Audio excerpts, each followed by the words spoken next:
dilakukan oleh sepasang suami istri dalam rangka untuk mengatur kesehatan ibu dan anak. Maka kelahirannya diatur sedemikian rupa melalui program keluarga berencana. Tapi jangan salah niat ya. Ikut KB bukan takut miskin. Kalau ikut KB kemudian takut miskin, itu yang tidak boleh. Tapi kalau ikut KB dalam rangka untuk meningkatkan kesehatan ibu dan anak, ibunya terawat, anaknya terawat melalui pengaturan kelahiran ibunya, maka boleh seperti itu.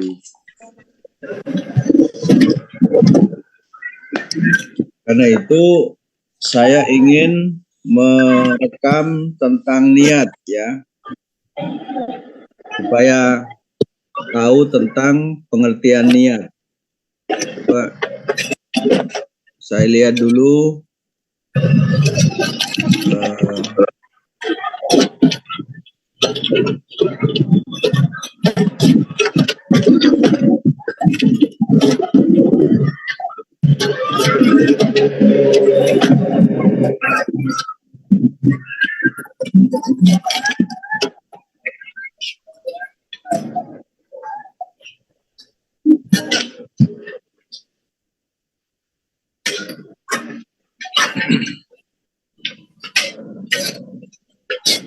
Saya mau cari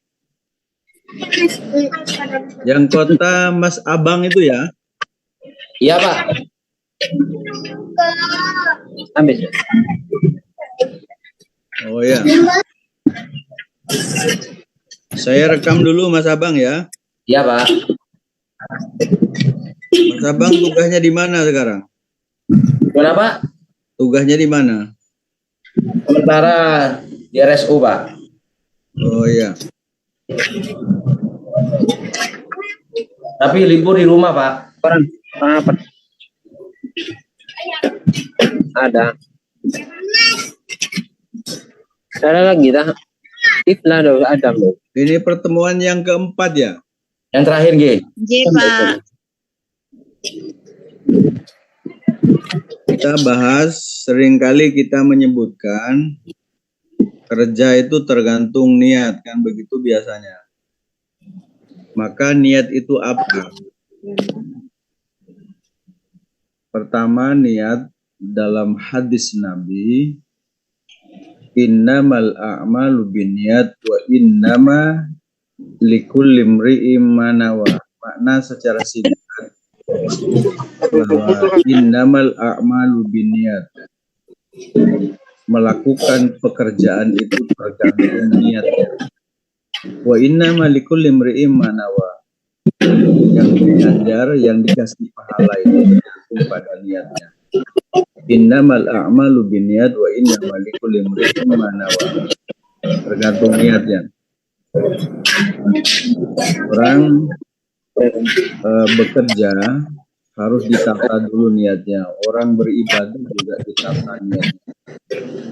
Kalau niatnya salah, pekerjaan yang baik maka juga akan menjadi salah. Pekerjaan yang benar, niatnya harus benar. Kemudian qaulul ulama, an-niyatu hiya qasdus syai' muqtarinan bi fi'lihi wa mahalluhal qalb. Niat itu harus menyatunya gerakan dengan ucapan. Tempatnya niat di dalam hati, dan melafatkan niat itu adalah sunnat. Melafatkan niat itu adalah sunnat.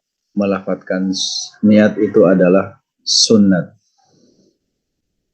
Kemudian orang melakukan satu pekerjaan atau niat ibadah yang diniatin baik lebih dulu, Ya Allah, ini contohnya, ya Allah bangunin kami, ya Allah jam 3 kami akan tahajud. Maka ini sudah dicatat pahala sebelum melakukan pekerjaan yang diniati. Itu kalau niat baik. Ada dua pahala, niat baik, kemudian memang melakukan kebaikan, lalu dicatat pahala. Kalau ada orang niat jelek, sebelum melakukan pekerjaan yang jelek seperti yang diniatin itu belum dicatat sebagai dosa sebelum melakukan niat kejelekan itu. Baru ditulis dosa kalau dia sudah melakukan pekerjaan yang jelek. Tetapi niat yang jelek itu adalah karakter awal menjadi orang yang tidak baik. Yang terbaik adalah 24 jam harus menjadi yang terbaik, niatnya baik. Bahkan kita minum itu kan kebutuhan fisik. Tapi kalau dibacai basmalah lebih dulu, maka minum adalah menjadi ibadah. Makan juga begitu.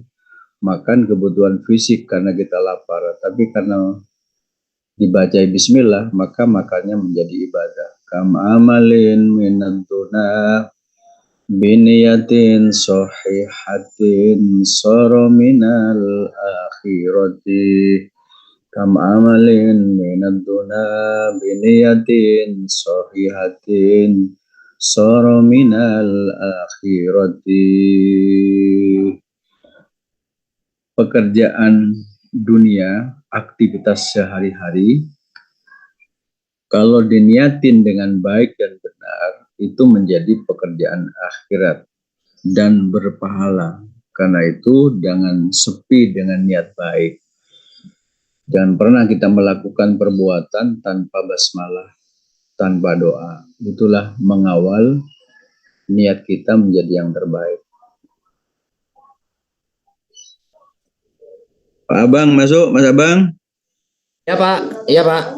Di-share dulu temannya. Oh ya.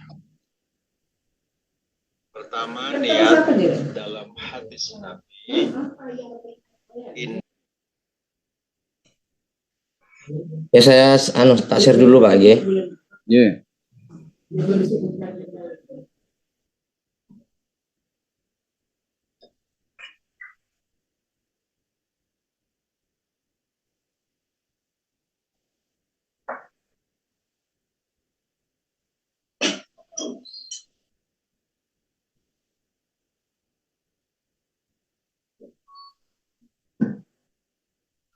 Udah di-share?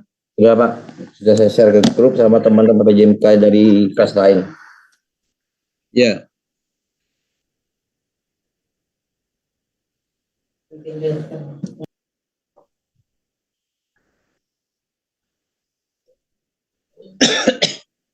Hadis Nabi, innamal a'malu binniyat wa innama likulli imri'in ma nawa. Makna secara singkat bahwa innamal a'malu binniyat, melakukan pekerjaan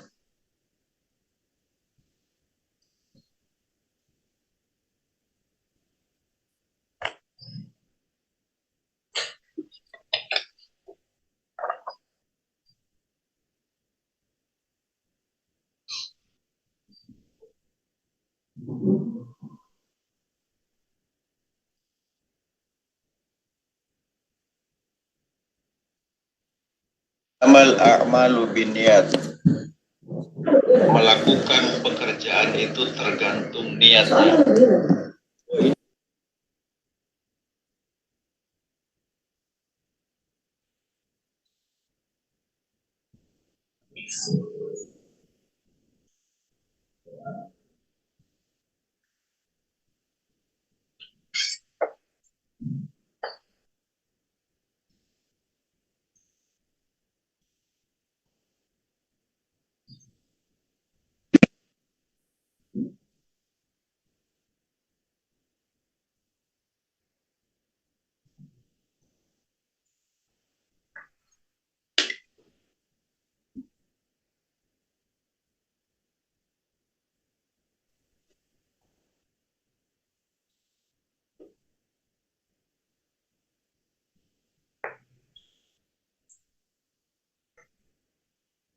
Kita lanjutkan ya. Sudah di-share, Pak? Ya. Jadi yang pertama kita pahami niat bahwa orang bekerja itu tergantung niatnya, yang dikasih pahala itu juga tergantung pada niatnya. Sama seperti ketika Rasulullah hijrah ke Madinah, mereka para sahabat yang hijrah karena ingin mendapatkan ridho Allah, maka ridho Allah didapat. Mereka yang hijrah karena ingin kawin, maka mereka mendapatkan seorang wanita di sana. Mereka yang hijrahnya karena harta, maka mereka juga mendapatkan harta. Itu gambaran bahwa ikut KB juga harus tergantung niatnya. Kalau niatnya salah, antara lain ya, ikut KB karena takut miskin, maka salah niat. Itu tidak boleh.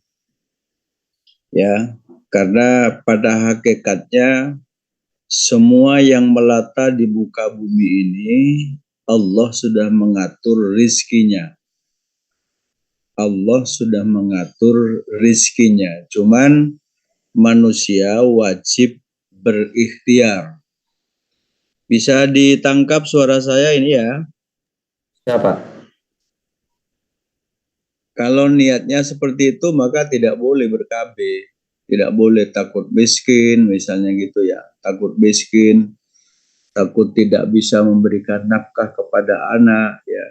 Tidak boleh niatnya macam itu. Wa ma min dabbatin fil ardi illallah fil ardi illa 'alallahi rizquha. Wa ma min dabbatin fil ardi illa 'alallahi rizquha. Wa ma min dabbatin fil ardi. Saya rekam dulu ya. Wa ma min dabbatin fil ardi illa 'alallahi rizquha. Wa ma min dabbatin fil ardi illa 'alallahi rizquha.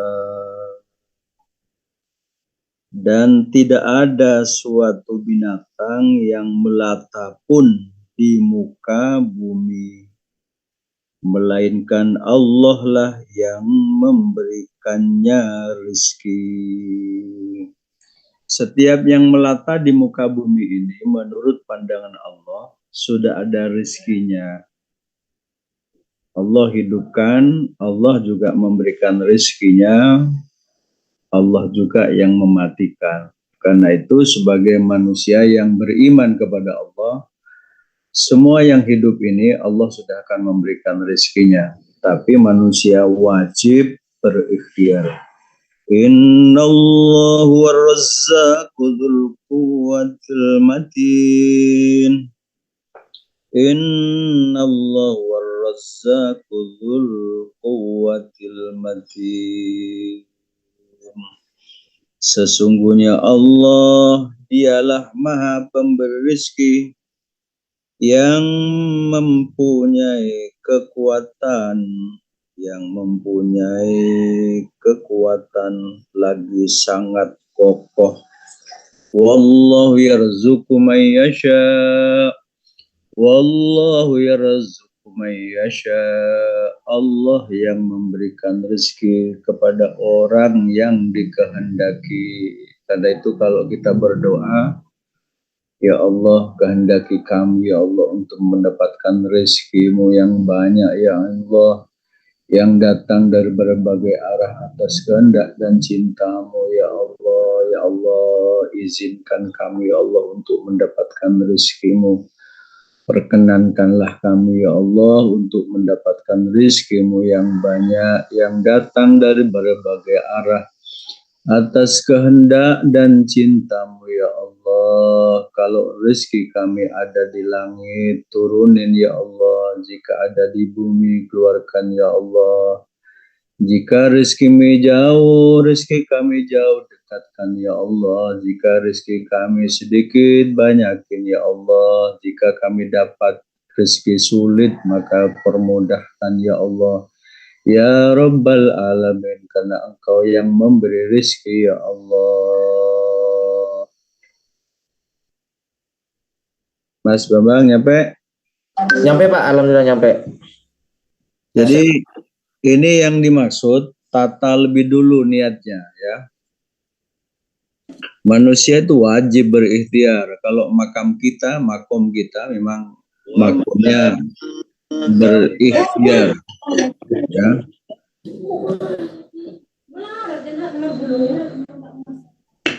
Berikhtiar kita ya. Wajib berikhtiar untuk mendapatkan rezeki Allah Subhanahu wa taala. Itu yang pertama, yakinlah semua yang hidup ini Allah yang mengatur rezekinya ya. Kalau rezeki memang itu milik kita, tidak akan pernah lari. Kalau memang itu bukan rezekinya, maka kadang-kadang rezeki itu dicari, maka makin jauh, bahkan tidak didapat. Karena itu, izinkan kami Allah untuk mendapatkan rezekimu yang banyak, yang datang dari berbagai barah atas kehendak dan cintamu ya Allah. Ya, ya masalah KB, tata dulu tentang niatnya.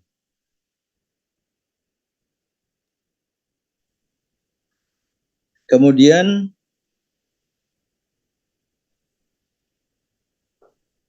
bagaimana menjadikan anak keturunan kita sehat? Maka harus berupaya untuk menjadi sehat.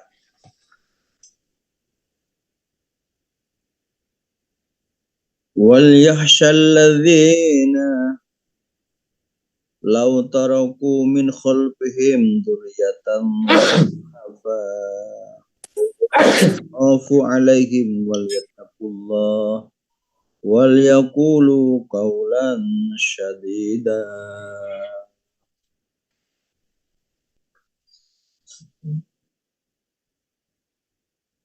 Wal yakhshal ladzina law taraku min khalfihim dzurriyyatan dhi'afa khafu alaihim falyattaqullah wal yaqulu qawlan syadida.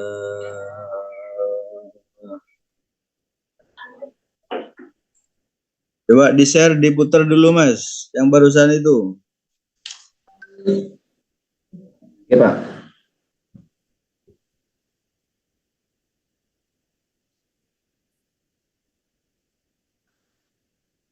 Fil ardi illa 'ala Allah rizquha wa ma min dabbatin fil ardi illa 'ala Allah rizquha.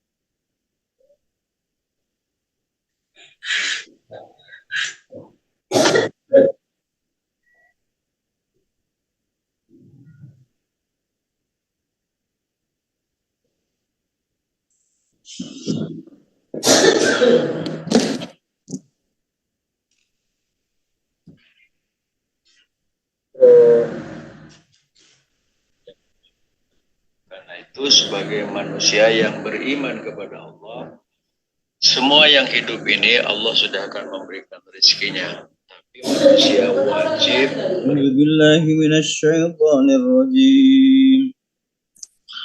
Bismillahirrahmanirrahim.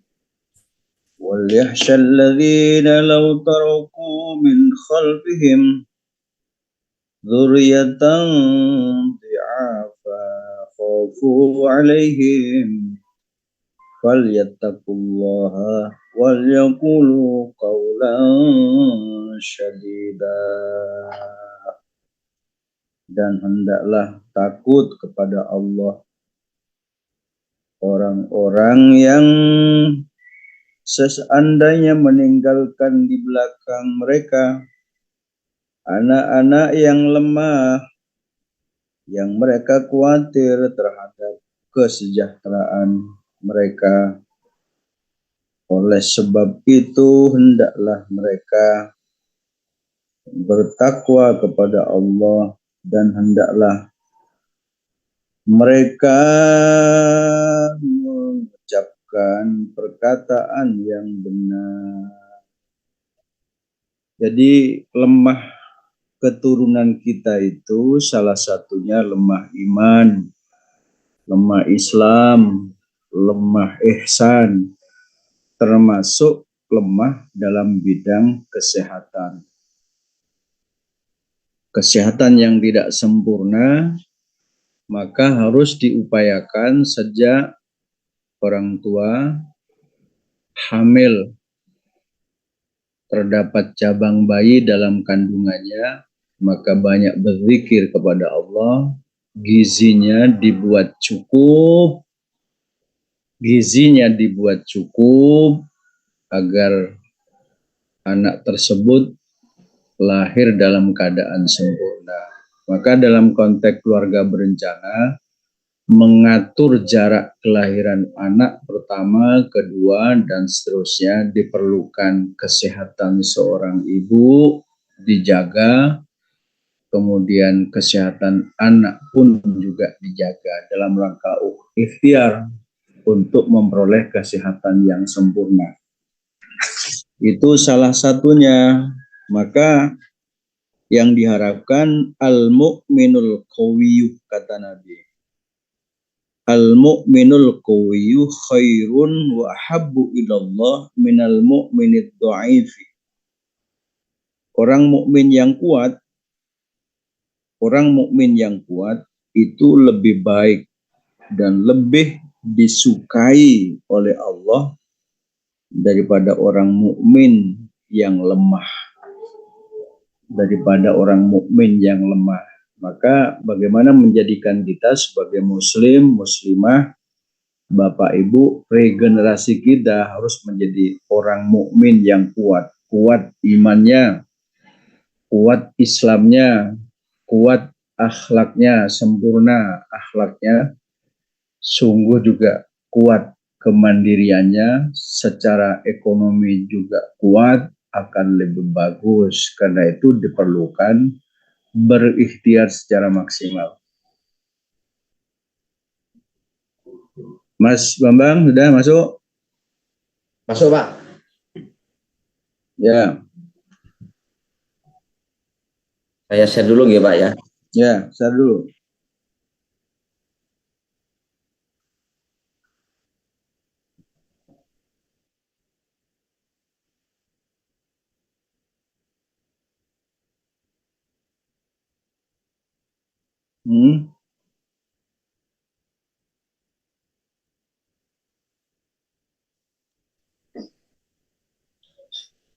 أعوذ بالله من الشيطان الرجيم. بسم الله الرحمن الرحيم. وليخشى الذين لو تركوا من خلفهم ذرية ضعافا خافوا عليهم فليتقوا الله وليقولوا قولا سديدا.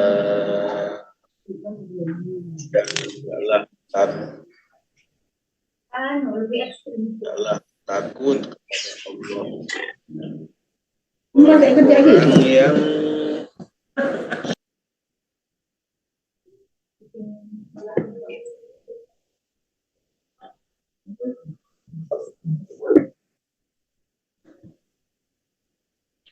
anak-anak yang lemah, yang mereka khawatir terhadap kesejahteraan mereka. Oleh sebab itu, hendaklah mereka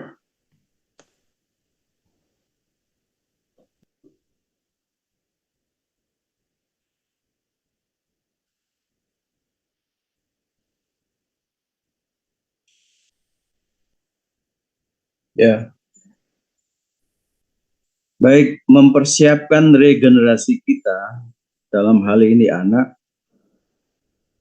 keanekaragaman ilmu pengetahuan, tetapi yang wajib pertama kali untuk dipelajarkan kepada anak kita adalah belajar agama, yaitu Al-Quran.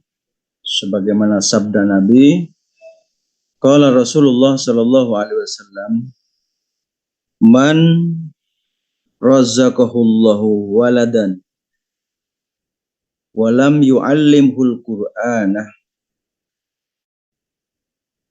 barang siapa yang telah dikaruniai anak oleh Allah dan tidak mengajarkan Al-Quran kepadanya, illa kana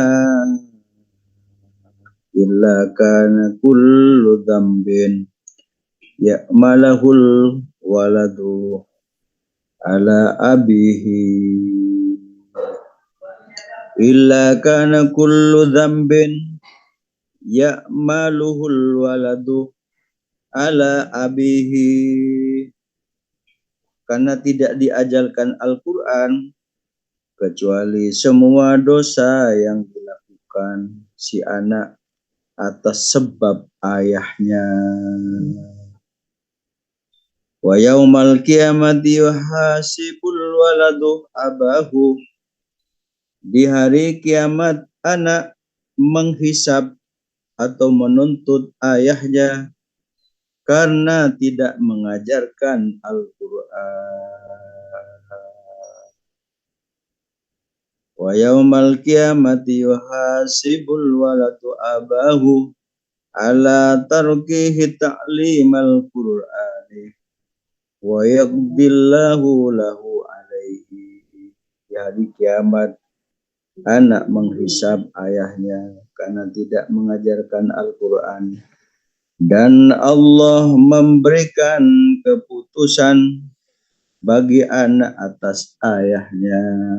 Anak ini suatu saat mengadu, Pak, ke hadapan Allah, ya Allah, kami tidak sholat, tidak puasa, tidak zakat haji, ini karena ayah kami tidak mengajarkan Al-Quran. Kami menuntut kepadamu, ya Allah, untuk ayahku kami. Maka ayahnya sudah siap masuk surga, tapi anaknya yang menuntut, maka dikabulkan oleh Allah karena mereka sebab ayahnya tidak mengenal agama.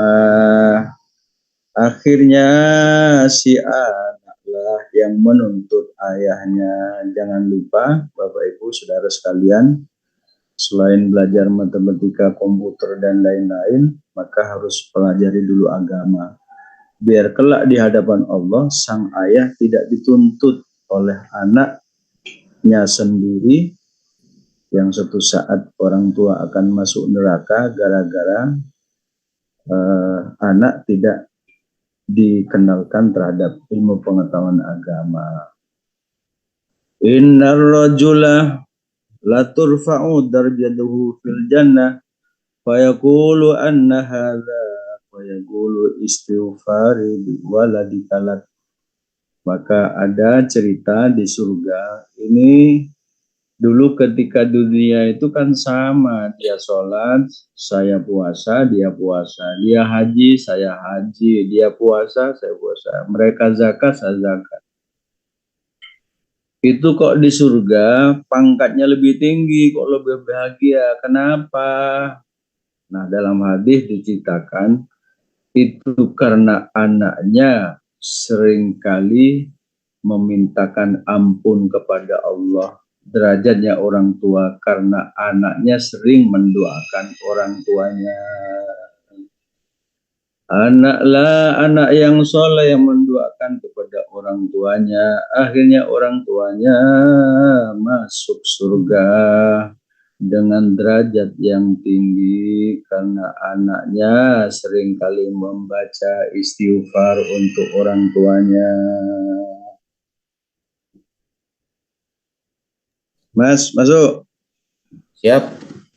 Baik, mempersiapkan regenerasi kita dalam hal ini anak, mempersiapkan keanekaragaman ilmu pengetahuan, tetapi yang wajib pertama kali untuk dipelajarkan kepada anak kita adalah belajar agama, yaitu Al-Quran.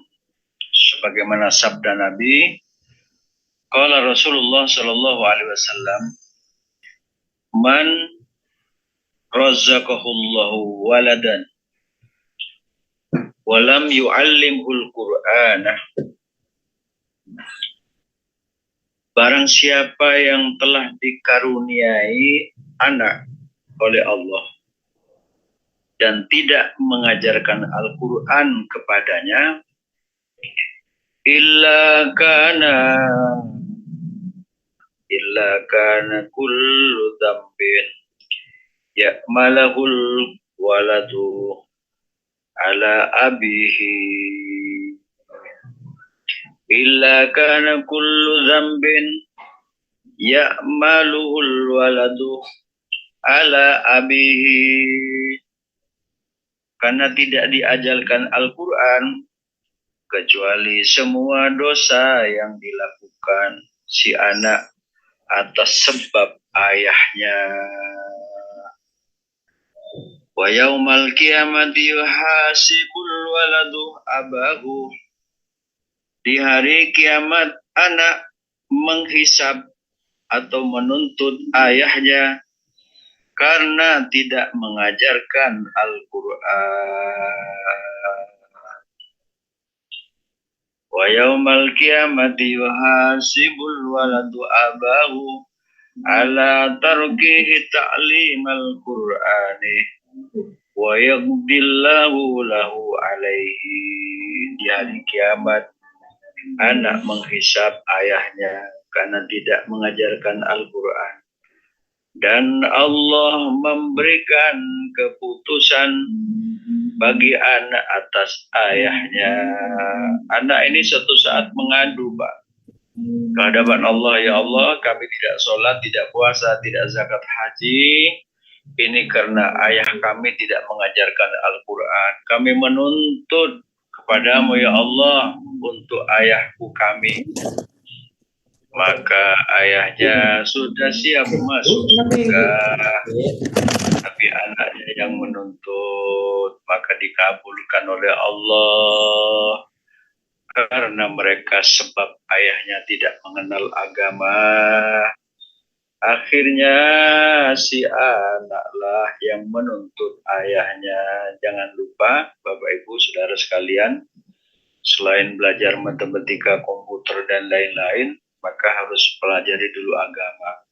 Biar kelak di hadapan Allah, sang ayah tidak dituntut oleh anaknya sendiri, yang suatu saat orang tua akan masuk neraka gara-gara anak tidak dikenalkan terhadap ilmu pengetahuan agama. Innar rajula la turfa'u darajatuhu fil jannah fayaqulu anna hadza fayaqulu istighfari bi waladika. Maka ada cerita di surga ini, dulu ketika dunia itu kan sama, dia sholat, saya puasa, dia puasa, dia haji, saya haji, dia puasa, saya puasa, mereka zakat, saya zakat. Itu kok di surga pangkatnya lebih tinggi, kok lebih bahagia. Kenapa? Nah, dalam hadis diceritakan itu karena anaknya seringkali memintakan ampun kepada Allah. Derajatnya orang tua karena anaknya sering mendoakan orang tuanya. Anak yang soleh yang mendoakan kepada orang tuanya, akhirnya orang tuanya masuk surga dengan derajat yang tinggi karena anaknya seringkali membaca istighfar untuk orang tuanya.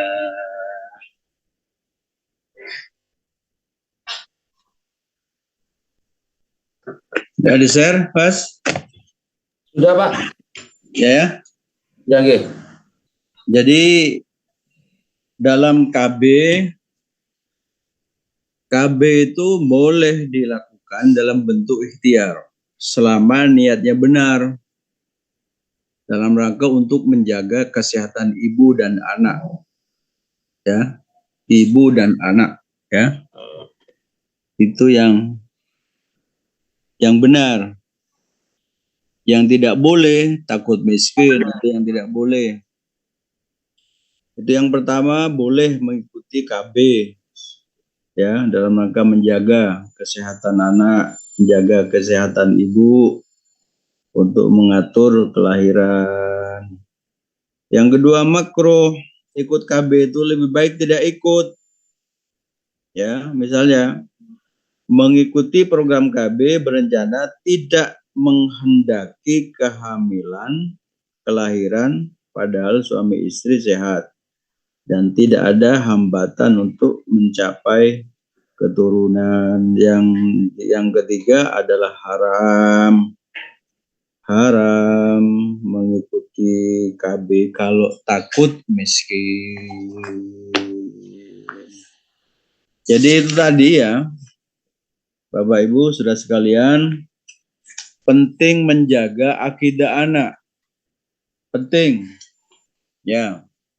Bahkan kalau perlu tadi yang disampaikan itu, anak itu nuntut kelak di hadapan Allah, ya Allah, kok saya mau dicabutkan, bukan masukkan ke neraka ini. Wong kami tidak mengenal agama itu karena ayah kami. Ayah kami yang tidak membekali kami belajar agama, ya. Ayah kami yang tidak membekali belajar agama.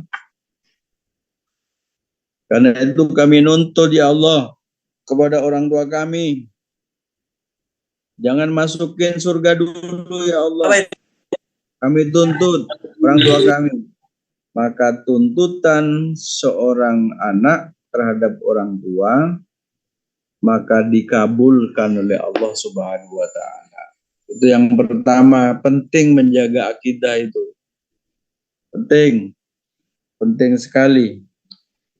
Kemudian berikutnya, anak yang soleh itu bisa mengangkat derajat orang tua. Orang tuanya masuk surga, tapi gak kepalang tanggung masuk surga, kemudian derajatnya tinggi, akhirnya diketahui sama penduduk yang lain, loh itu kok tinggi derajatnya, wong sama pada saat dunia. Dia sholat, saya sholat. Dia puasa, saya puasa. Dia zakat, saya zakat. Dia haji, saya haji. Kenapa itu kok derajatnya tinggi? Mungkin kalau yang kita gambarkan kok hidupnya lebih mewah di surga itu, Pak. Ya, dengan fasilitas yang luar biasa. Akhirnya oleh Nabi dijelaskan karena anaknya sering membaca doa terhadap orang tuanya, sering bersedekah anaknya untuk orang tua, anaknya sering memberikan yang terbaik, sering bersedekah, beramal jariah untuk orang tuanya. Ini mumpung ya. Mumpung materi ini ada berkaitan dengan anak. Kadang orang tua tidak yakin kalau amal itu nyampe. Jadi doanya anak itu nyampe kepada orang tua, doanya orang tua juga nyampe kepada anak. Makanya doanya bapak ibu itu istijabah terhadap anak. Doaul walid ala waladihi kaddu'ain nabi ala li ummatihi. Doanya orang tua itu seperti doanya Nabi kepada umatnya, istijabah. Jadi nyampe doanya orang tua pada anak, doanya anak kepada orang tua nyampe. Dan atau doanya orang yang hidup kepada orang yang mati itu nyampe. Karena itu ada di satu keterangan an Abi Hurairah radhiyallahu anhu, ya, an Abi Hurairah radhiyallahu anhu qala lin nabi sallallahu alaihi wasallam inna abi mata wa lam yusi afayanfa'u an tasaddaqtu anhu. Ada seorang laki-laki menghadap kepada Nabi, ayah kami sudah meninggal ya Allah, ayah kami sudah meninggal ya Rasulullah. Ini orang laki-laki matur menghadap Nabi menyampaikan kalau orang tuanya, bapaknya sudah meninggal. Apakah nyampe kalau kami bersedekah untuk orang tuaku, ayahku? Apakah nyampe pahalanya? Nabi menjawab, nyampe. Qala na'am. Afayanfa'u an tasaddaqtu anhu? Qala na'am. Bersedekah itu nyampe. Ini saya punya uang 500, saya sedekahkan, jariahkan. Apa untuk masjid, musola, apa aja dah ya. Ini sedekahkan untuk orang tua saya. Nyampe itu pahalanya. Nyampe pahalanya. Sampai kepada ayah kita. Ini cerita orang tuanya meninggal, tidak meninggalkan wasiat apa-apa. Apakah nyampe? Nah, sedekah itu bukan hanya bentuk uang. Membaca Al-Quran sedekah, ya, membaca tasbih sedekah, membaca tahmid subhanallah alhamdulillah itu sedekah, Allahu akbar sedekah, membaca tahlil wa bikulli tahlilin sedaqatin, setiap pembacaan tahlil itu sedekah, la ilaha illallah, la ilaha illallah, seperti bacaan tahlil semuanya itu sedekah. Nyampe pahalanya kepada orang tuanya, kepada ayahnya. Setelah itu ada lagi hadis yang diceritakan oleh Ibnu Abbas, anna rajulan qala sallallahu alaihi wasallam inna ummi tuwafiyat afayanfa'uha an sadaqtu anha? Qala na'am ya Rasulullah, ibu kami sudah meninggal, apakah kami nyampe pahalanya kalau kami bersedekah untuknya? Nabi Muhammad menjawab, iya nyampe. Ini namanya akidah. Ini namanya akidah.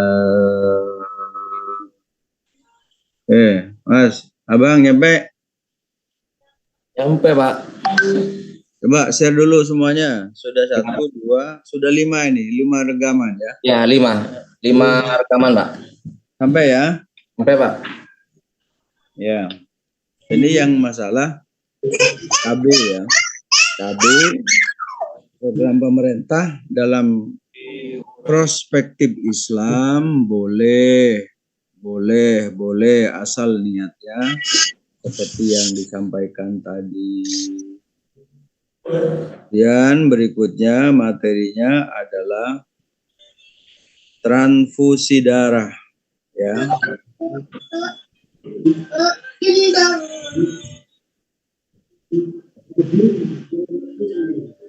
Berikutnya materinya transfusi darah.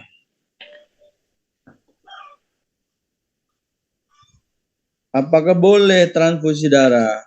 Boleh, karena itu di rumah sakit ada namanya bank darah yang disebut dengan donor darah.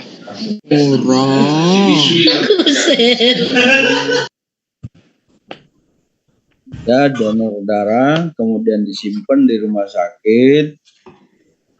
Apakah boleh ditransfusi darah? Ya. Boleh transfusi, tapi dengan catatan.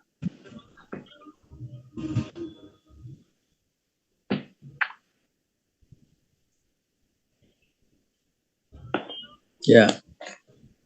Tapi dengan catatan transfusi darah itu adalah itu mah becik dek, takut dek. Tolong di-mute dong. Mute dulu ya. Materi transfusi darah dengan pengertian transfusi darah naqlud damilil ilat wantifa'u bidamil insan binaqlihi minas sahihi ilal maridi liinqadhi hayatihi. Transfusi darah adalah memanfaatkan darah manusia dengan cara memindahkan dari tubuh orang yang sehat kepada orang yang membutuhkannya untuk mempertahankan hidupnya. Jadi transfusi darah itu boleh diberikan, tapi dengan catatan darah dari tubuh orang yang sehat kepada orang yang membutuhkan. Dalam rangka apa? Liinqadhi hayatihi, mempertahankan kehidupannya. Jadi darah yang tidak bermasalah seperti darah HIV ya tidak boleh ditransfusikan karena akan menyebabkan masalah baru. Ya, darah yang sehat ya dari orang yang sehat kepada orang yang membutuhkannya dalam rangka untuk mempertahankan hidupnya. Bagaimana fungsinya? Wa man ahyaha faka'annama ahyanna sejami'an. Jadi orang yang membantu dalam rangka mempertahankan kehidupannya itu pahalanya sangat besar ya. Maka tugas perawat itu ya, profesi perawat itu penuh dengan pahala ya. Bantu orang pahala ya. Wa man ahyaha faka'annama ahyanna sejami'an. Ini dalam surat Al-Ma'idah ayat 32. Barang siapa memelihara kehidupan seseorang manusia, maka seolah-olah ia memelihara kehidupan manusia semuanya. Coba gambarannya tugas perawat itu ya terhadap pasien. Pasien dijaga, dirawat dalam rangka untuk sehat, itu pahalanya besar. Tapi yang perawat tetap dapat pahala, gaji pun tetap dapat ya. Pahala dapat banyak, gaji pun juga banyak. Alhamdulillah sesuai dengan masa kerja dan jenjang pendidikannya. Pahalanya besar perawat itu. Perawat itu adalah gurunya pasien, makanya perawat juga mendapatkan pahala ilmunya sebagai gurunya pasien. Man alama ilman falahu ajru man amila bihi la yanqusu min ajril amili. Barang siapa yang mengajarkan satu ilmu, dia dapat pahala dan dapat pahala dari orang-orang yang mengamalkannya tanpa terkurangi sedikit pun. Maka tugas perawat sebagai gurunya pasien, membimbing pasien, penuh dengan pahala. Ia tetap dapat gaji dapat, pahalanya juga dapat. Makanya niatnya ditata sebagaimana janji perawat pada saat dilantik. Tentu masih ingat. Share Mas. Gila. Materi transfusi darah dengan pengertian transfusi darah naqlud damilil ilat wantifa'u bidamil insan binaqlihi minas sahihi ilal maridi liinqadhi hayatihi.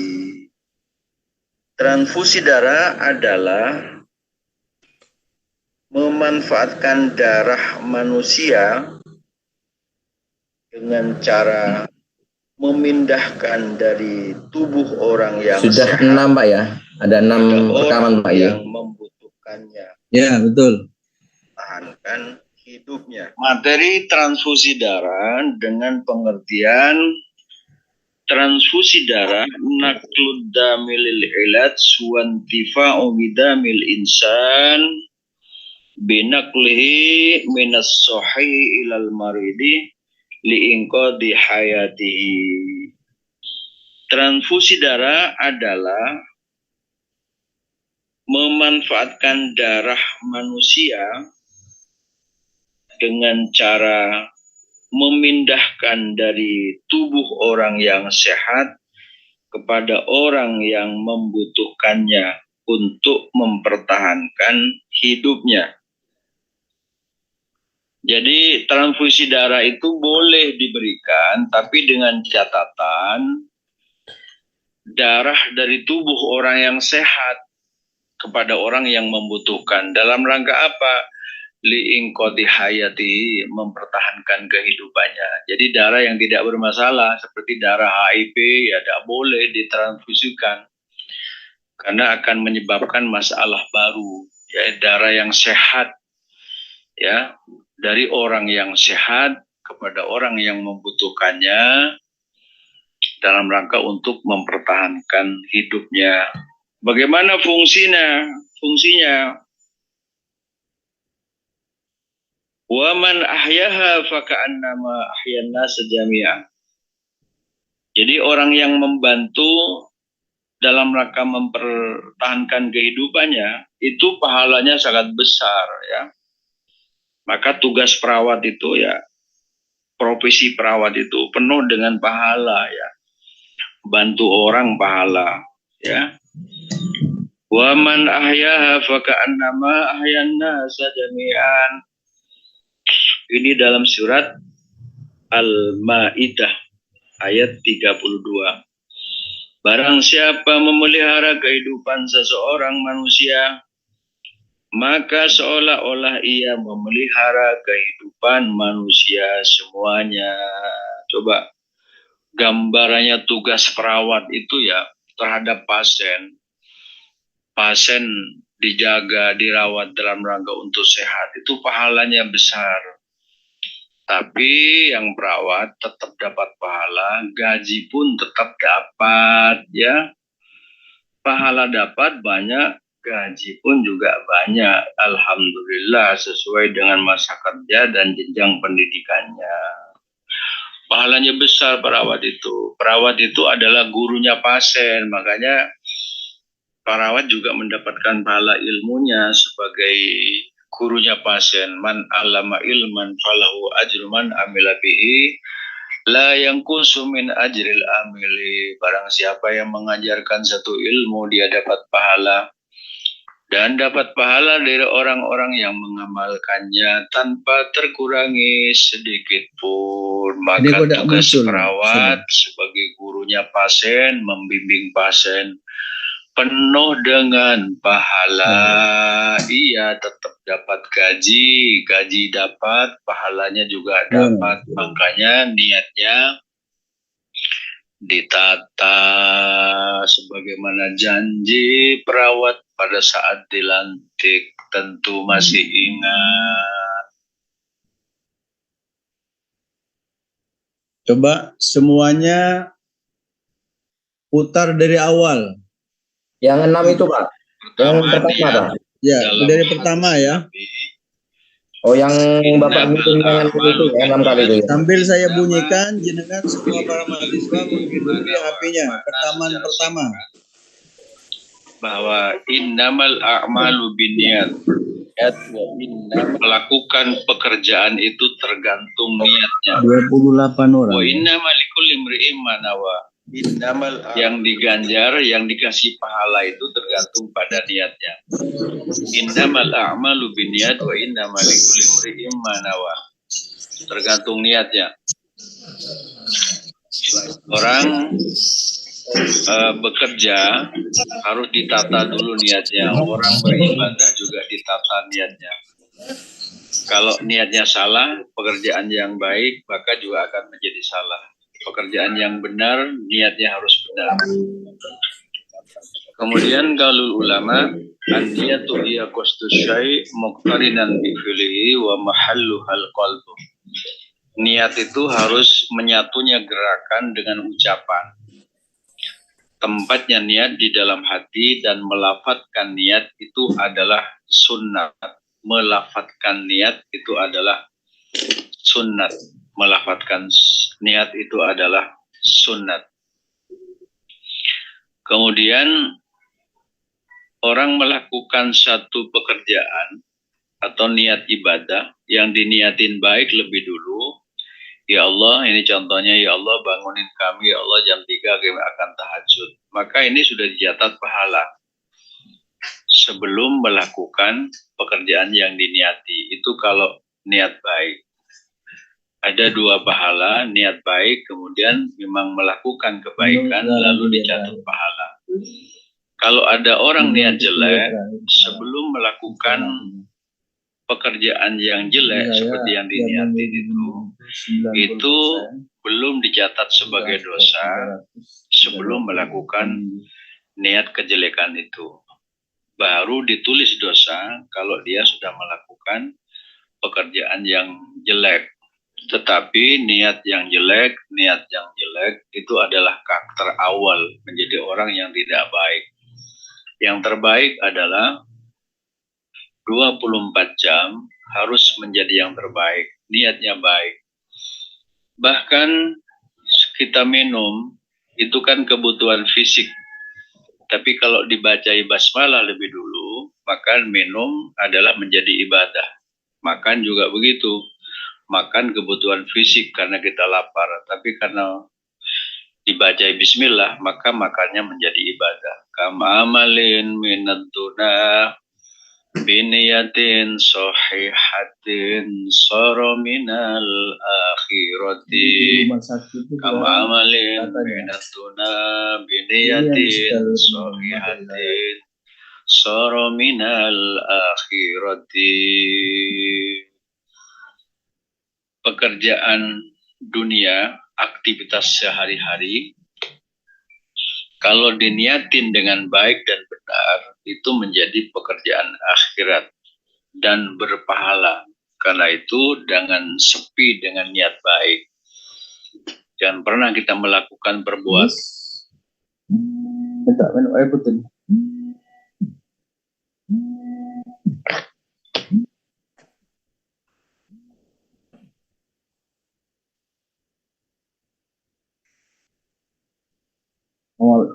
Waalaikumsalam, saya nih. Nggih. Baik nih, baik. Nggih. Saya. Katanya besok nih ketemu sama Kiai. Oh, tanggal 4.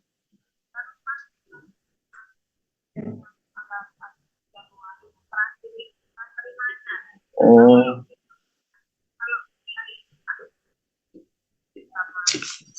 Iya. Ya, saya nih. Ya. Nah.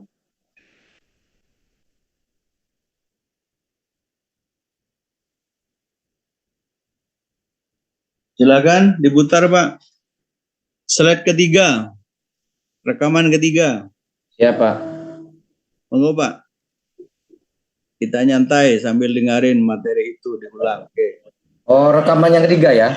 Yang ketiga. Mereka mengucapkan perkataan yang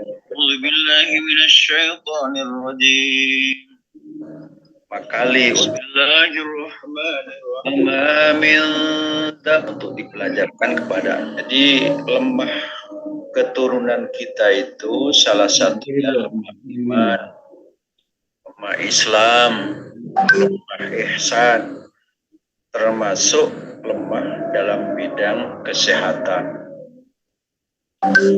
Kesehatan yang tidak sempurna, maka harus diupayakan sejak orang tua hamil.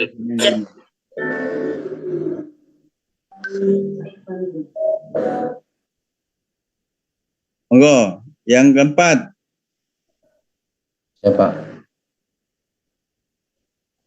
Kita adalah belajar agama, yaitu Al-Quran, sebagaimana sabda Nabi.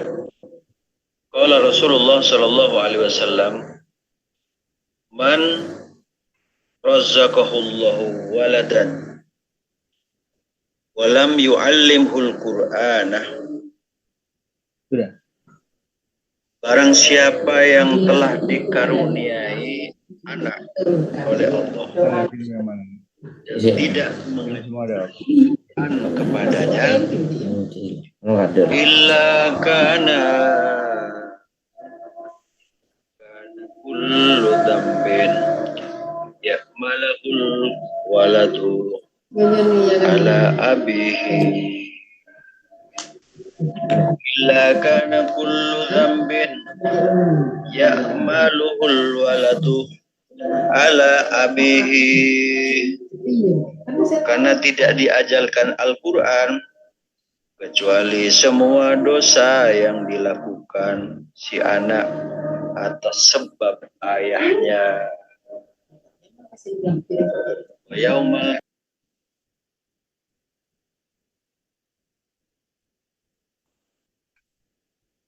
Terus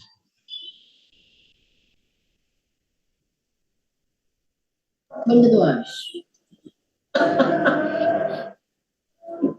Abi Hurairah radhiyallahu anhu qala lin Nabi sallallahu alaihi wasallam inna abi mata wa lam yusi afayanfa'u an tasaddaqtu anhu. Ada seorang laki-laki menghadap kepada Nabi, ayah kami sudah meninggal ya Allah, ayah kami sudah meninggal ya Rasulullah. Ini orang laki-laki matur menghadap Nabi menyampaikan kalau orang tuanya, bapaknya sudah meninggal. Apakah nyampe kalau kami bersedekah untuk orang tuaku, ayahku, apakah nyampe pahalanya? Nabi menjawab, nyampe. Qala na'am afayanfa'u an tasaddaqtu anhu. Qala na'am. Bersedekah itu nyampe. Ini saya punya uang 500, saya sedekahkan, jariahkan. Apa untuk masjid, musola, apa aja dah ya. Ini sedekahkan untuk orang tua saya. Nyampe itu pahalanya. Nyampe pahalanya. Sampai kepada ayah kita. Ini cerita orang tuanya meninggal, tidak meninggalkan wasiat apa-apa. Apakah nyampe? Nah, sedekah itu bukan hanya bentuk uang. Membaca Al-Quran sedekah, ya, membaca tasbih sedekah, membaca tahmid subhanallah alhamdulillah itu sedekah, Allahu akbar sedekah, membaca tahlil wa bikulli tahlilin sedekatin, setiap pembacaan tahlil itu sedekah, la ilaha illallah, la ilaha illallah, seperti bacaan tahlil semuanya itu sedekah.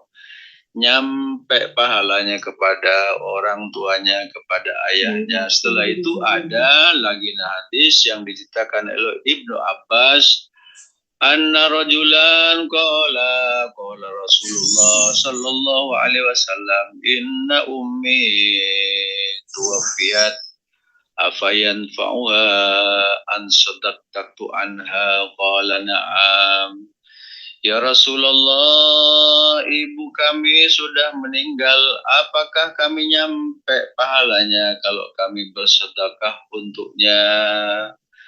Nabi Muhammad menjawab, iya nyampe. Ini namanya akidah. Ini namanya akidah.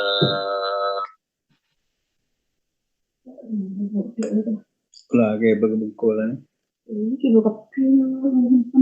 Materi transfusi darah dengan pengertian transfusi darah naklud damilil ilad wantifa'u bidamil insan binaklihi minas sohi ilal maridi liqadi hayati. Materi apanya?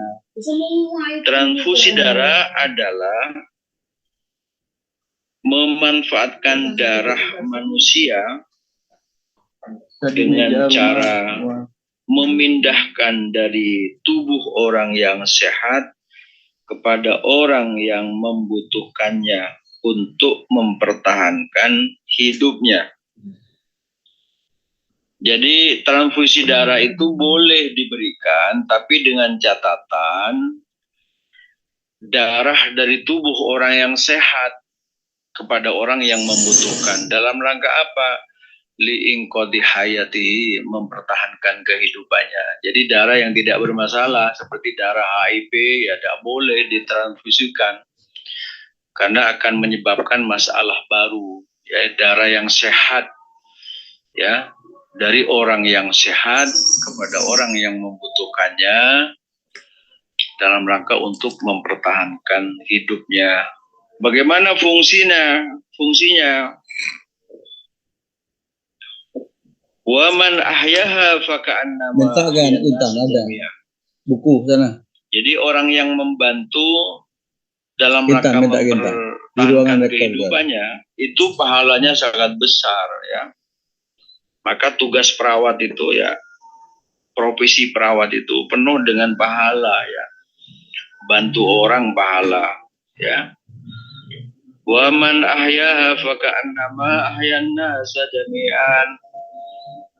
Ini dalam surat Al-Maidah ayat 32. Barang siapa memelihara kehidupan seseorang manusia, maka seolah-olah ia memelihara kehidupan manusia semuanya. Coba gap.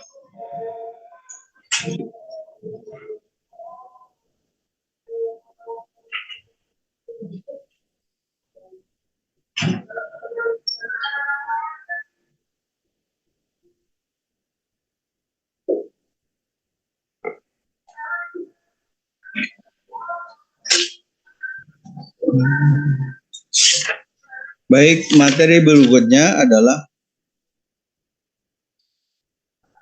pencangkokan organ tubuh ya. Yaitu mencangkok badan tubuh orang lain, bagaimana orang itu memberikan sebagian anggota tubuhnya kepada orang lain.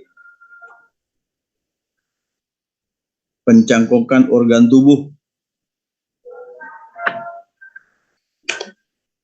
Misalnya mata. Mata diberikan kepada orang lain. Tapi menurut saya, siapa yang mau menjual mata? Coba, siapa yang sanggup satu mata, satu alpat? Halo? Halo?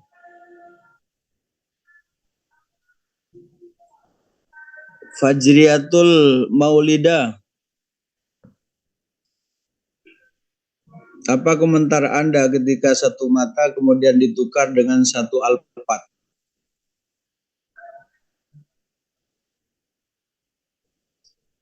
Ahmad Humaidi,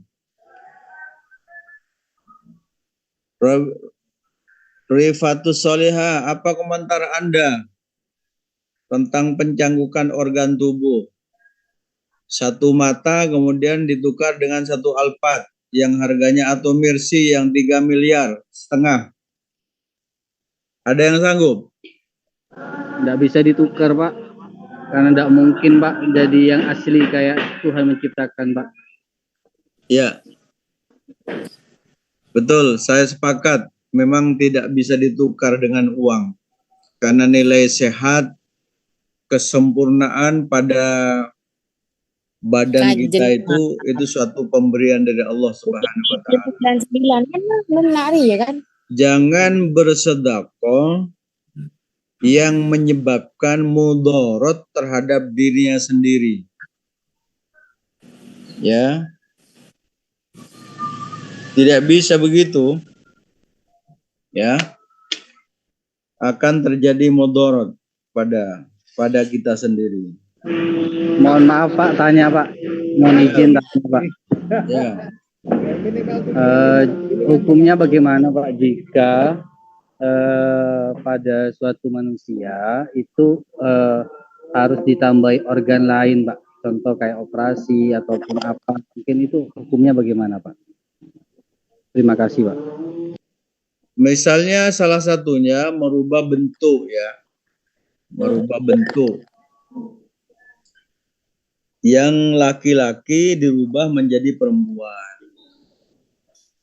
Yang merubah begitu merusak sunnatullah adalah tidak boleh. Ya, tidak boleh ya merubah sunnatullah, ya, termasuk merubah kelamin laki-laki dirubah menjadi perempuan. Tapi kan perempuan mau berubah laki-laki kan tidak mungkin bisa, ya.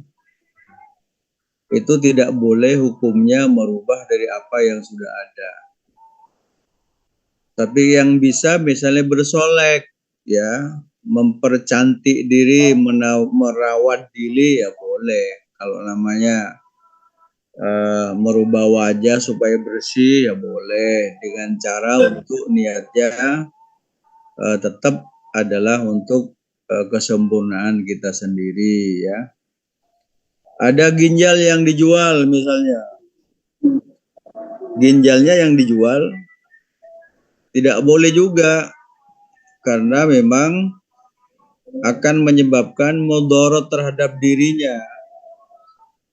Dan sementara juga dijual kepada orang lain pun belum tentu berhasil. Jadi ketika ada orang mencangkokkan tubuh, mata, ginjal, kan itu yang banyak kan, mata, ginjal, kemudian dicangkokkan kepada orang lain supaya membantu orang lain. Tapi kan sementara bantu orang lain, kemudian mudarat terhadap dirinya, itu adalah tidak boleh, ya, melakukan itu. Karena memang itu tidak ada harganya, saya kira gitu ya. Bagaimana menderitanya seseorang ketika seorang cuma memiliki satu ginjal satu. Saya bisa melihat begini, betapa nilai sehat itu sangat mahal harganya, ya. Sangat mahal harganya. Mahal sekali, ya.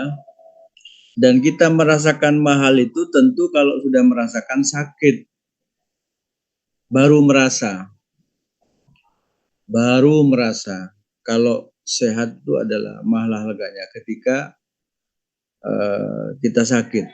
Dan tentu bagi perawat banyak menyaksikan begitu ya, kanan kiri sakit, depan belakang sakit.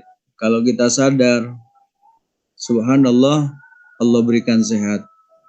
Dengan sehat itu akan menjadi sempurna dalamnya.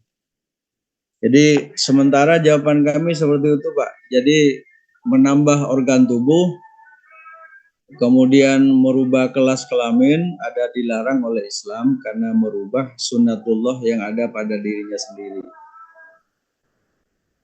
Baik, kita lanjutkan. Hukum transparansi, ya, haram berdasarkan pendapat pada hadis, ya. Inna kasratil azamil mayyiti mithlu kasril azamatil hayyan. Sesungguhnya pecahnya tulang mayat, ya, bila dikoyak-koyak seperti sakitnya dirasakan mayit ketika pecah tulangnya. Di waktu itu ya masih hidup. Artinya inilah yang saya maksudkan. Jadi jenazah itu tetap berhak untuk dihormati.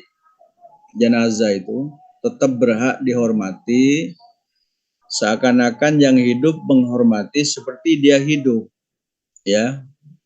Karena pada hakikatnya orang yang mati itu terpisahnya antara ruh dengan jasad. Keluarnya ruh dengan jasad. Contohnya ini. Walaula idza balagatil khulqum wa antum hina idin tanzurun. Coba saya rekam ya.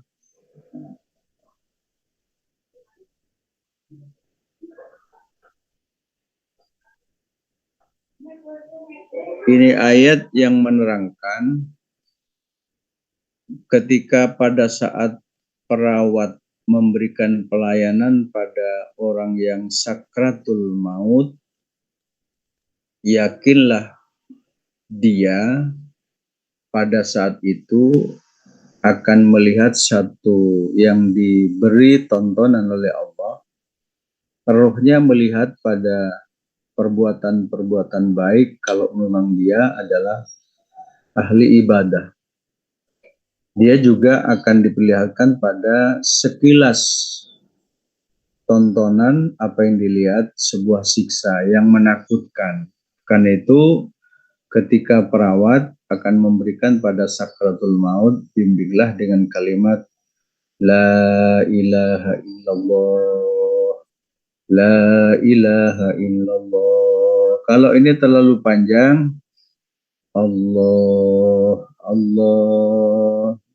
Dia sudah melihat sekilas balasan hidupnya. Kalau ahli ibadah melihat pada kebaikan, kalau dia orang yang maksiat akan melihat pada perbuatan yang tercela, siksa. Karena itu kadang melihat ada orang yang akan sakratul maut begitu menakutkan sekali.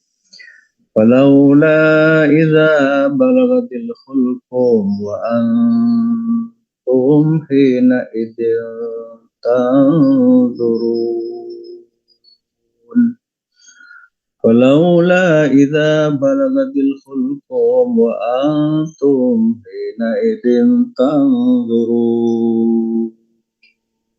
Ketika nyawa berada di kerongkongan, maka yang bersangkutan akan melihat satu balasan dalam hidupnya. Maka harus perawat membimbing dengan kalimat thayyibah. Allah mengantar dia, mengakhiri dia dengan kalimat thayyibah. Dengan kalimat tauhid, harapannya bisa melihat pada perbuatan yang terbaik. Harapannya begitu. Karena itu Al-Quran membimbing kepada kita seperti yang tadi saya bacakan. Nah, ketika meninggal, maka ini pun berkewajiban untuk diberlakukan sebagai hamba Allah yang mulia. Hamba Allah yang patut dihormati. Ya. Tidak boleh diberlakukan dalam bentuk perbuatan yang hina. Ya.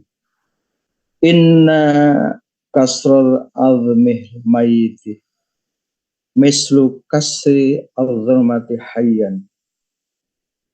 Sesungguhnya pecahnya tulang mayat bila dalam kurung bila dikoyak-koyak seperti sakitnya dirasakan mayit ketika pecah tulang di waktu ia masih hidup. Dia yang merasakan, Mas. Tapi alamnya kan sudah lain. Kalau kita alam yang sudah hidup, masih hidup, dia sudah akan masuk pada alam barzah. Jadi mayit itu juga merasakan sakit, dia yang tahu, ya. Sedangkan kita hanya meyakini. Kita meyakini saja. Kita meyakini. Karena itu agama memberikan suatu bimbingan bagaimana ajaran agama itu menjadi jalan keluar tetap. Wa ma ja'ala 'alaikum fid dini min haraj. Dan dia Allah sekali-kali tidak menjadikan suatu kesulitan untuk kemudahan beragama. Agama menjadi solusi bagi kehidupan. Ajaran menjadi solusi dalam kehidupan kita bersama-sama. Kemudian tetap memberikan yang terbaik, ya. Walaupun jenazah sudah dalam posisi seperti yang kita tahu, masih berhak untuk dihormati sebagaimana yang kita tahu. Itu ya.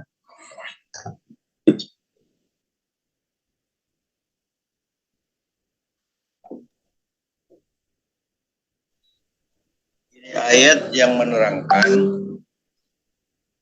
ketika pada saat perawat memberikan pelayanan pada orang yang sakratul maut, yakinlah dia pada saat itu akan melihat satu yang diberi tontonan oleh Allah.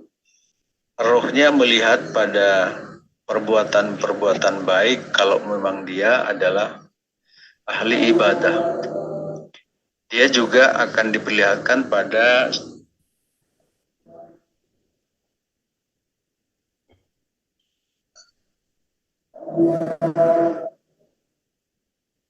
ini ayat yang menerangkan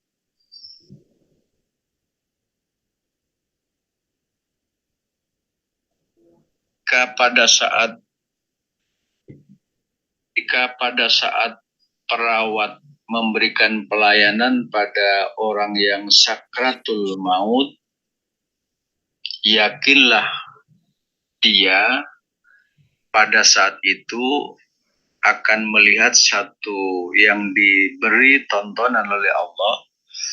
Rohnya melihat pada perbuatan-perbuatan baik kalau memang dia adalah ahli ibadah. Dia juga akan pada sekilas tontonan apa yang dilihat sebuah siksa yang menakutkan. Karena itu ketika perawat akan memberikan pada sakratul maut, bimbinglah dengan kalimat La ilaha illallah, La ilaha illallah. Kalau ini terlalu panjang, Allah, Allah. Dia sudah melihat sekilas balasan hidupnya. Kalau ahli ibadah melihat pada kebaikan, kalau dia orang yang maksiat akan melihat pada perbuatan yang tercela, siksa. Karena itu kadang melihat ada orang yang akan sakratul maut begitu menakutkan sekali. Walaula idza balagatil hulqum wa antum hina idil tanzurun. Walaula idza balagatil hulqum wa antum hina idil tanzurun. Ketika nyawa berada di kerongkongan, maka yang bersangkutan akan melihat satu balasan dalam hidupnya. Maka harus perawat membimbing dengan kalimat thayyibah. Allah mengantar dia, mengakhiri dia dengan kalimat thayyibah. Dengan kalimat tauhid, harapannya bisa melihat pada perbuatan yang terbaik. Harapannya begitu. Karena itu Al-Quran membimbing kepada kita seperti yang tadi saya bacakan. Nah, ketika meninggal, maka ini pun berkewajiban untuk diberlakukan sebagai hamba Allah yang mulia. Hamba Allah yang patut dihormati. Ya. Tidak boleh diberlakukan dalam bentuk perbuatan yang hina. Ya. Inna kasrul azmih mayiti mislu kasri azmati hayyan. Sesungguhnya pecahnya tulang mayat bila dalam kurung bila dikoyak-koyak seperti sakitnya dirasakan mayit ketika pecah tulang di waktu ia masih hidup. Dia yang merasakan, Mas. Tapi alamnya kan sudah lain. Kalau kita alam yang sudah hidup, masih hidup, dia sudah akan masuk pada alam barzah. Tadi mayit itu juga merasakan sakit, dia yang tahu, ya. Sedangkan kita hanya meyakini. Kita meyakini saja. Kita meyakini. Karena itu agama memberikan satu bimbingan bagaimana ajaran agama itu menjadi jalan keluar tetap. Wa ma ja'ala 'alaikum fid dini min haraj. Dan dia Allah sekali-kali tidak menjadikan satu kesulitan untuk kemudahan beragama. Agama menjadi solusi bagi kehidupan. Ajaran menjadi solusi dalam kehidupan kita bersama-sama. Kemudian tetap memberikan yang terbaik, ya. Walaupun jenazah sudah dalam posisi seperti yang kita tahu, masih berhak untuk dihormati sebagaimana yang kita tahu. Ya, ada 1, 2, 3, 4, 5, 6, 7. Ada 7 rekaman ya yang untuk kita pelajari bersama-sama. Kemudian coba saya lihat dulu materinya.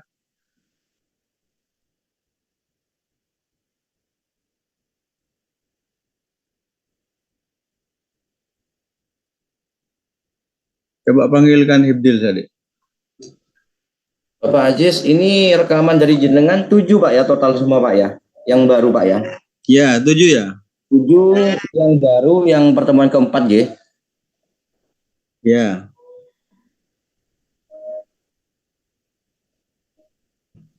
Mantap Bang Andi, mantap. Ya tak share semua Pak. Tolong di-share sama Pak ya. Iya Pak.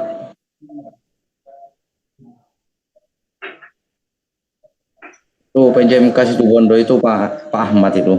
Surat yang untuk ke Merkatul Ulum gitu ya. Coba tanyakan. Mana Pak Ahmad itu? Siap Pak Randy, siap. Oh.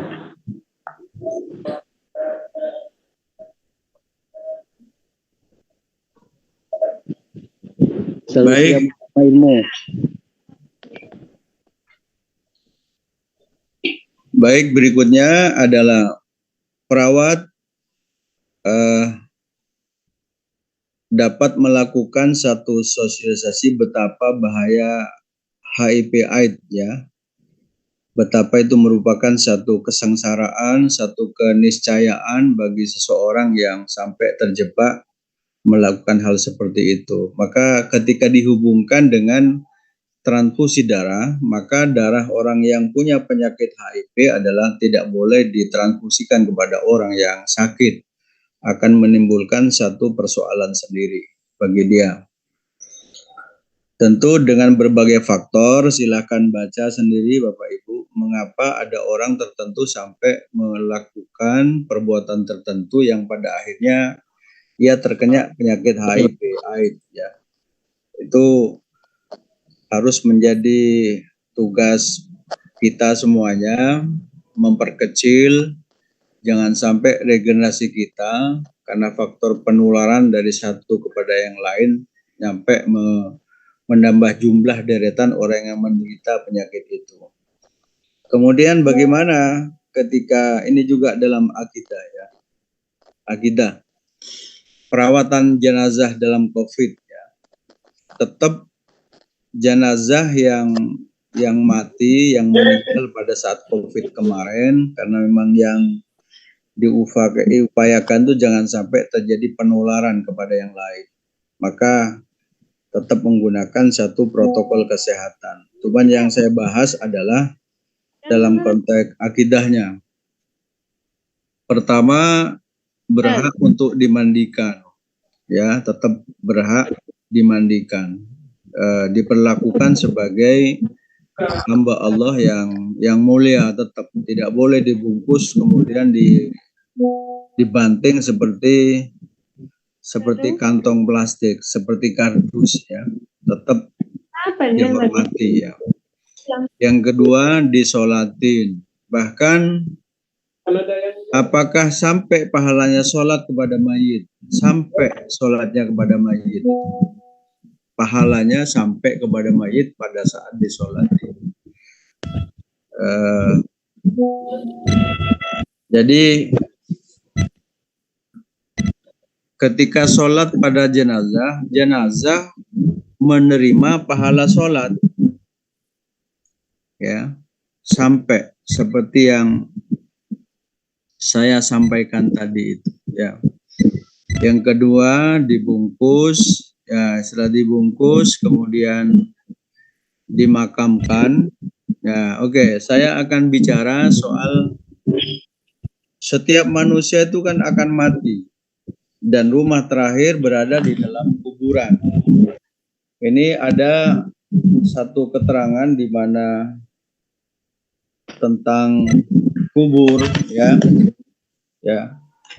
Ini jarang kita sampaikan karena itu saya ingin merekam terlebih dahulu ya tentang kuburan ini. Ada satu penjelasan di mana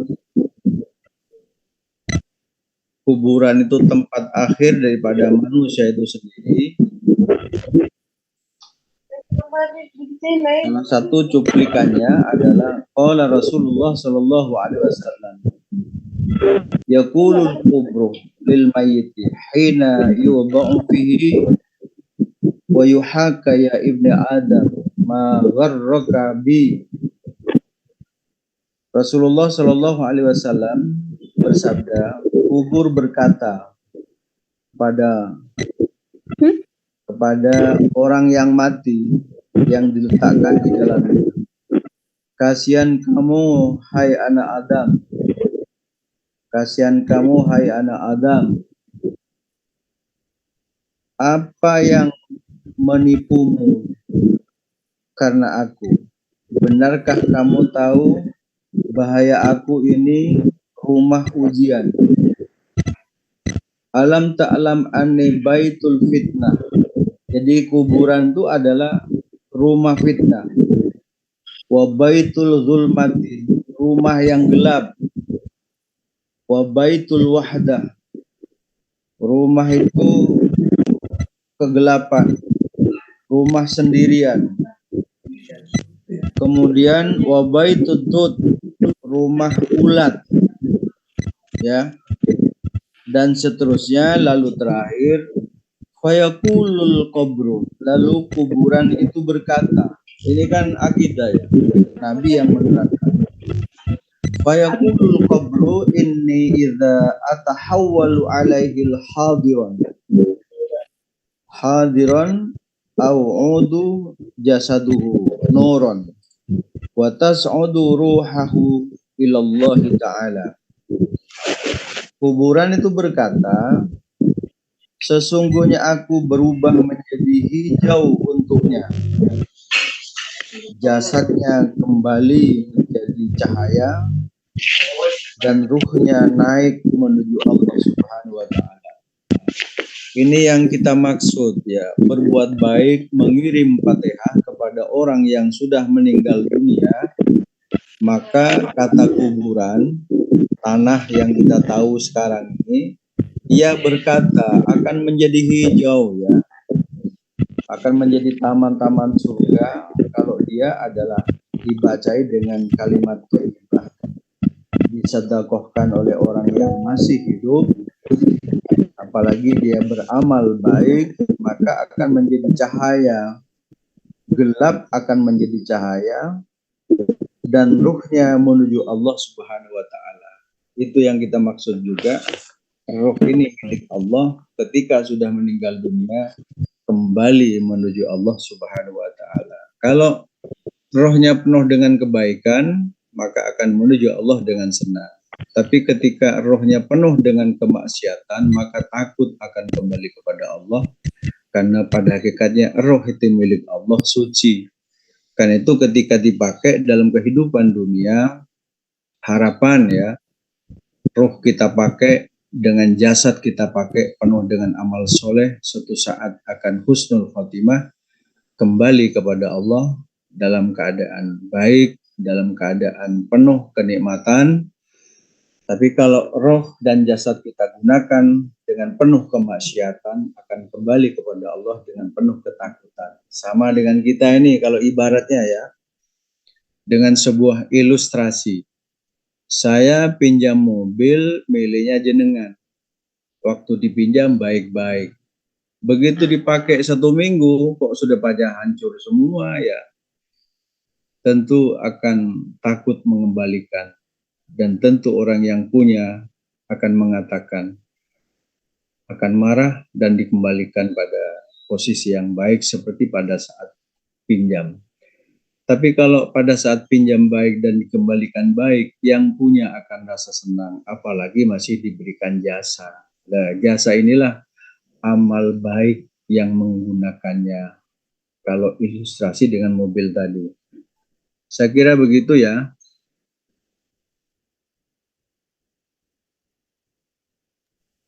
Terima kasih. Silakan Mas Abang di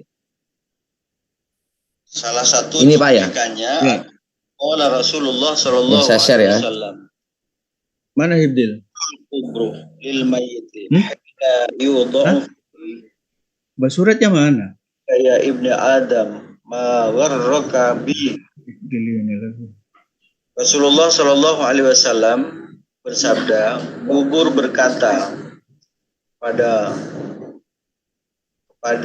orang yang mati yang diletakkan di dalamnya, kasihan kamu hai anak Adam, kasihan kamu hai anak Adam, apa yang menipumu karena aku? Benarkah kamu tahu bahaya aku ini rumah ujian? Alam ta'lam anni baitul fitnah. Jadi kuburan itu adalah rumah fitnah. Wa baitul zulmati, rumah yang gelap.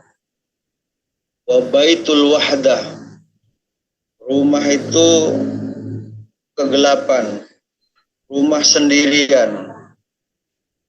Kemudian wa baitud dud, rumah ulat. Ya. Dan seterusnya, lalu terakhir fayaqulul qabru, lalu kuburan itu berkata. Mohon izin, Pak. Mau bertanya, Pak. Ya. Gini, Pak, pengalaman saya kan pernah punya pasien dengan diabetes, luka di bagian kaki. Setelah dibersihkan itu pas meninggal itu kan kita kan ganti yang baru. Itu hukumnya gimana, Pak Gi? Gimana Pak? Nah, pengalaman saya kan punya pasien, pasien itu pengidap diabetes, ada luka di bagian kaki, kan dibungkus sama kayak kasa gulung, Pak ya. Nah, pasien itu tiba-tiba meninggal karena penyakit tersebut. Nah itu kan harus ganti yang baru, Pak ya, di saat memandikannya. Iya. Itu hukumnya apa, Pak ya, untuk pasien itu, Pak? Ya. Memberikan perawatan itu keharusan ya. Iya. Memberikan perawatan itu keharusan ya. Mencegah, mempertahankan untuk hidup. Kemudian sedang dirawat kok meninggal. Ya, tentu pada saat itu tetap kita mengakhiri dengan sebuah ucapan innalillahi wa inna ilaihi raji'un. Ya. Kita tetap mendoakan dia sebagai husnul khotimah. Kepada siapapun yang menjaga ketika itu, orang yang merawat tetap memiliki satu kewajiban untuk membimbingnya. Tapi juga ada pasien yang tidak kelihatan itu adalah sakratul maut, tiba-tiba meninggal. Ya, tiba-tiba meninggal. Itulah yang tahu cuman dia dengan Allah Subhanahu wa taala. Kan ada meninggal orang mendadak itu. Ada yang meninggal dalam posisi sujud sudah meninggal. Ada orang yang lagi duduk tiba-tiba meninggal. Ada pula pasien yang sedang dirawat lalu meninggal. Yang tanpa diketahui itu adalah sakratul maut, ya. Oke.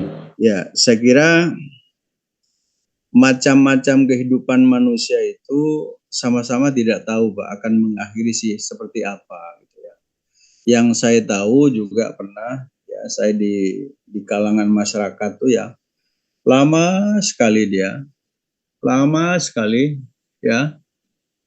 sampai dia koma. Nah, koma inilah kita tetap memberikan satu perawatan, memposisikan dia. Koma itu apakah dia dalam posisi stroke, kemudian masyarakat tahu oh ini koma. Nah, koma saat itulah tetap dalam konteks kita adalah membaca suratul Fatihah kepada orang yang sakit atau kita rawat secepat mungkin untuk menjadi kesadaran, untuk menjadi orang yang sadar, kembali sadar dan menjadi sehat.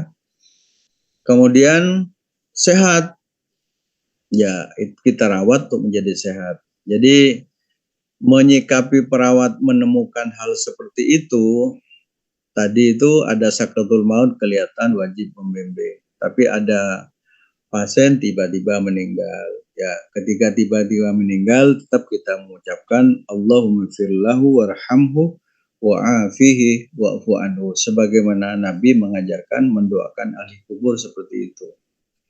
Saya kira begitu Pak ya. Oh, iya Pak, siap Pak. Materi kita sudah kita cukupkan di posisi saat ini jam 11.58. Selebihnya untuk kami berikan waktu untuk memutar di tempat kita masing-masing materi yang sudah kami rekamkan tadi. Itu ya Pak ya. Oh, iya Pak. Makasih banyak. Ujiannya. Wassalamualaikum warahmatullahi wabarakatuh. Waalaikumsalam. Waalaikumsalam warahmatullahi wabarakatuh. Monggo mau difoto lagi, monggo.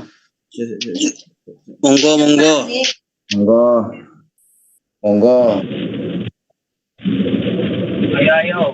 Yo, Screenshot Pak. siap kabeh iki wis. Lengkap. Tuntut. Foto ya. Bang Randy. Absen Pak. Muka saya enggak usah tapi ya. Ayo Pak. Ya wis. Kita hitung dari sampai 3. Pak Ahmad mana Pak Ahmad ini? Aduh, Pak Ahmad ada. Kita nyari dolar ki. Hitungnya Pak. Kita serahkan Bang Randy dah. Ayah demak ayah. Ayo mana nih? Pak Hendri. Mana Bang Randy? OTW kok. Hadir. Oh, Hadir. 2, Bang Randy di rumah sama Nanin. 3. Ready. Dah. Kurang 1. Pasti genteng kok Ren. Selesaikan. Ayo. Tak akan kapira lah. Ya. 1, Ada atensi ya. Pak Ido mau dewe Pak Ido. 2, 3. Ramai foto je. 3. Yo berburu mano. Harus itu. Usah berburu mano itu gitu. 1, 2, 3. 1, 2, 3, 4, 5. Jelas kagir. Tanda anta itu. Taman safari dah. Senam sekali. Ayo. Yes. Ayo. Pak Nafi cari dolar masih. Udah ya. Mari lah. Udah ya. Kurang. Sudah Pak Ren. Kurang. Ada lagi kurang. Ren, mau sudah wes. 2, 3. Selfie ayo.